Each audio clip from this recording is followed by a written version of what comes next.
Jadi diisi kira-kira aja. Gak harus benar. Nah, selanjutnya yang poin C, kalian melakukan percobaan. Yang pertama, kan sudah juga bisa enter sama Bu Guru ya. Nah, senternya kalian arahkan yang pertama ke gelas bening yang ada airnya. Nanti diamati cahayanya dari bagian belakang. Nah, pakai kardus, coba ditutup pakai kardus ini. Kira-kira cahayanya sampai belakang atau tidak? Seperti kelompok ini ya. Nah, nanti yang kedua, kalian pakai plastik. Ini kan ada plastik bening, sama plastiknya dipegang, ada yang pegang plastik kayak gini. Nah, diarahkan, terus dilihat ke belakang. Ini nggak usah. Nah, digeser dulu. Nah, bagian plastik. Kira-kira cahayanya tembus atau enggak? Nah, yang ketiga kalian sudah dibagikan kardus ya. Yang ketiga sekarang senternya diarahkan ke kardus. Nah, kira-kira dari belakang sini, dari belakang kardus itu kelihatan nggak cahayanya? Kalau sudah, nanti diisikan ke dalam tabel. Untuk percobaan yang kedua, semuanya sudah dibagikan cermin ya. Kelompok 3 boleh mendekatkan dulu. Kelompok 3 boleh mendekatkan dulu. Percobaan yang kedua kan sudah dibagikan cermin. Nah, cerminnya mana, coba sini. Kalian arahkan senternya ke cermin, terus di belakangnya dikasih kardus. Nah, kira-kira cahayanya kemana? Nanti diisikan di tabel ya. Ini yang kedua yang cermin. Sampai sini ada yang mau ditanyakan? Coba dibuka. Kan emang cerminnya harus dibuka. Cerminnya dibuka dulu. Iya, ini kan masih baru, cerminnya dibuka. Gak apa-apa. Ini jangan yang kalau sudah paham, silakan kalian memecahkan dengan teman-teman kalian. Kalau ada yang mau ditanyakan, boleh angkat tangan. Untuk pengerjaannya waktunya 20 menit cukup ya. Halo. Waktu mengerjakannya 20 menit cukup.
Cermin,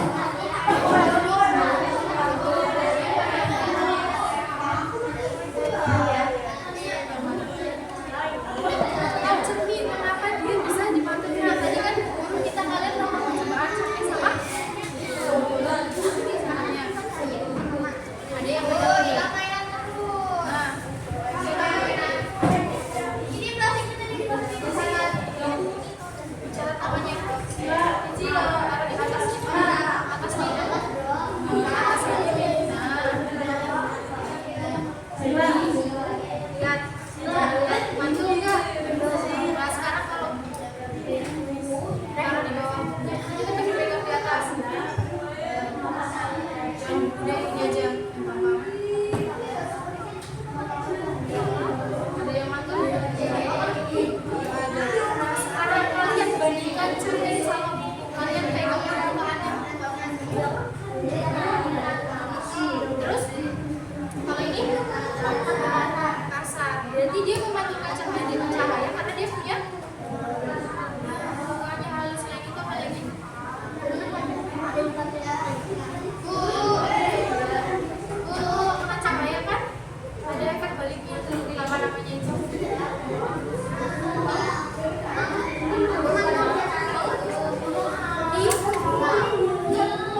ini kenapa ditumpahin kayak gini? Bisa percobaan. Nah, kelihatan nggak nyampe sampai situ? Berarti air udah masuk gudang.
Namanya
Jangan tulis yang di halaman.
kasih 3 kali kesempatan.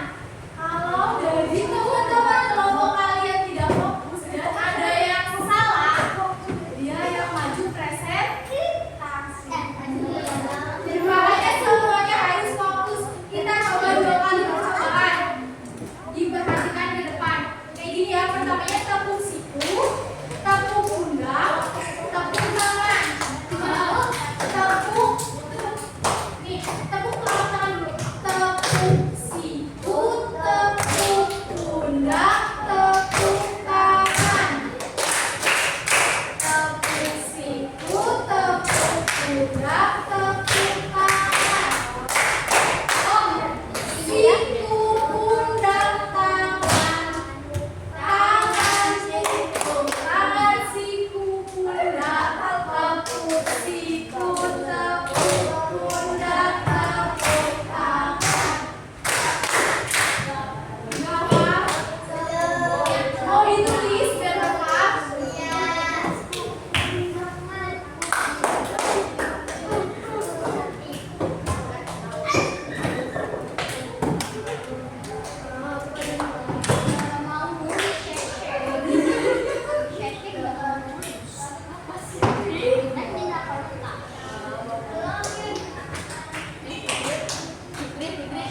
Yang kemudiannya ada gelas berisi air.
Teman-teman, pernahkah kalian melihat cahaya senter menembus gelap malam? Atau mungkin kalian pernah bermain bayangan tangan di dinding? Kalian mungkin bertanya-tanya, kenapa ya cahaya bisa membuat bayangan? Kenapa cahaya bisa masuk lewat jendela, tapi nggak bisa tembus tembok? Ternyata, semua itu terjadi karena cahaya punya sifat-sifat khusus. Mulai dari bisa merambat, dipantukan, bahkan bisa dibelokkan. Kalian pasti penasaran kan, bagaimana cahaya bisa melakukan semua itu? Jadi, ayo kita pelajari bersama tentang sifat-sifat cahaya dan contohnya dalam kehidupan sehari-hari. Teman-teman, kalian tahu nggak kenapa kita bisa melihat benda atau objek di sekitar kita? Jawabannya, karena ada cahaya yang masuk ke dalam mata kita. Cahayanya bisa berasal langsung dari benda tersebut atau dari benda lain yang memantulkan cahaya ke arah mata kita. Jadi tanpa adanya cahaya, kita pasti nggak bisa melihat apa-apa. Di sekitar kita ada banyak sekali benda-benda yang dapat memancarkan cahaya. Benda yang dapat memancarkan cahaya itu dinamakan sumber cahaya. Pada dasarnya, di bumi tempat kita tinggal ada dua macam sumber cahaya, yaitu sumber cahaya alami dan juga sumber cahaya buatan. Sumber cahaya alami adalah sumber cahaya yang menghasilkan secara alamiah dan sudah pasti selalu ada. Contohnya ada matahari, bulan, dan juga bintang. Sedangkan yang buatan adalah benda-benda yang dibuat oleh manusia dan bisa menghasilkan cahaya dan tidak selalu tersedia setiap saat. Contohnya ada senter, lampu rumah, dan juga lilin. Cahaya bisa dipantukan saat mengenai permukaan yang mengkilap atau halus, seperti kaca atau logam. Aturan cahaya ini bisa membentuk bayangan atau pantulan gambar. Yang ketiga, cahaya bisa menembus benda-benda yang bening atau transparan. Hal ini terjadi karena benda-benda ini tidak memiliki warna atau ketebalan tertentu yang dapat menghalangi jalannya cahaya. Nah, sekarang kita simpulkan bersama ya.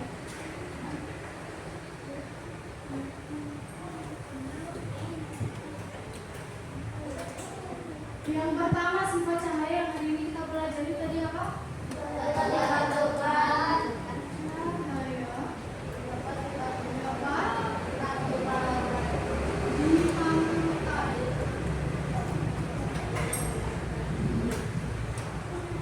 Kapan cahaya bisa dipantulkan? Ketika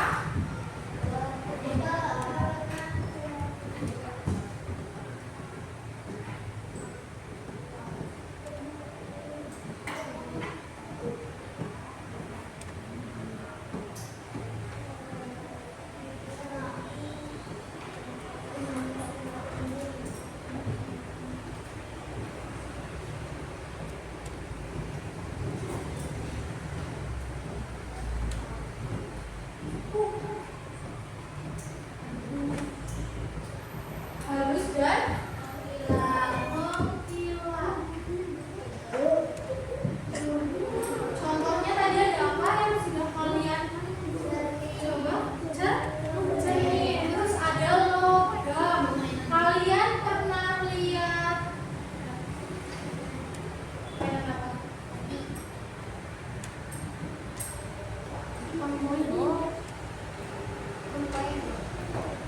Contohnya selain ada cermin, itu ada logam. Kalau kalian mengarahkan senter ke logam, nanti logamnya juga akan memantulkan cahaya.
Kenapa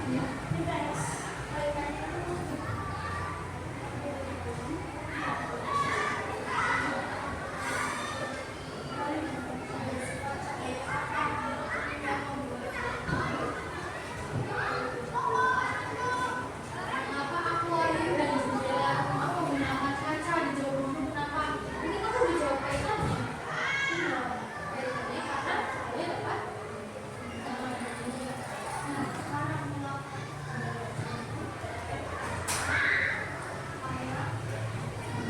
Nih, sekarang ya, kalau kaca ini ditutup semuanya, kira-kira cahayanya bisa masuk ke dalam rumah nggak ya? Ini kaitan untuk yang nomor kenapa dengan menggunakan kaca itu menghasilkan supaya titik-titik kaca seperti apa ini kan?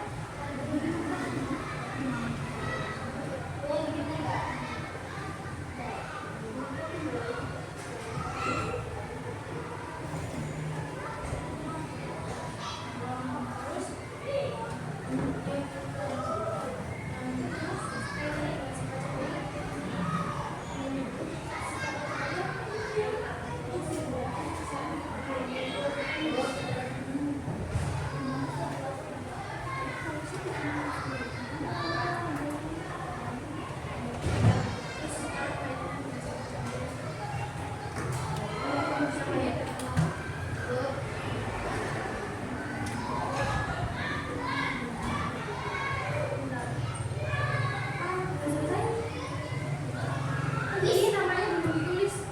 Jangan lupa namanya ditulis ya dalam nama perempuan.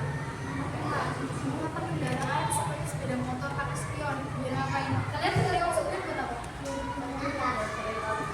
apa? Tulis dulu.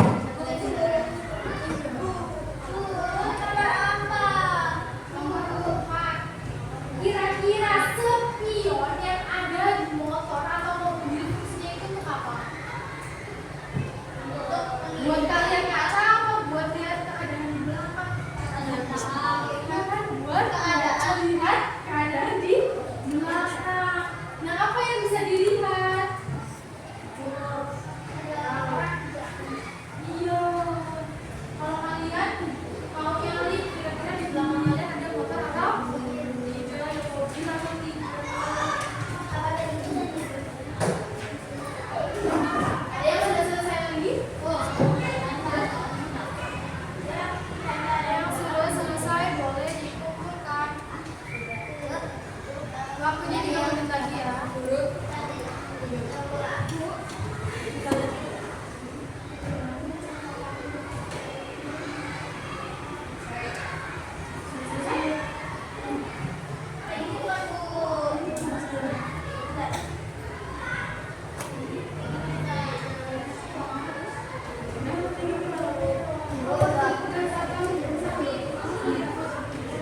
Tadi ada video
membahas benda yang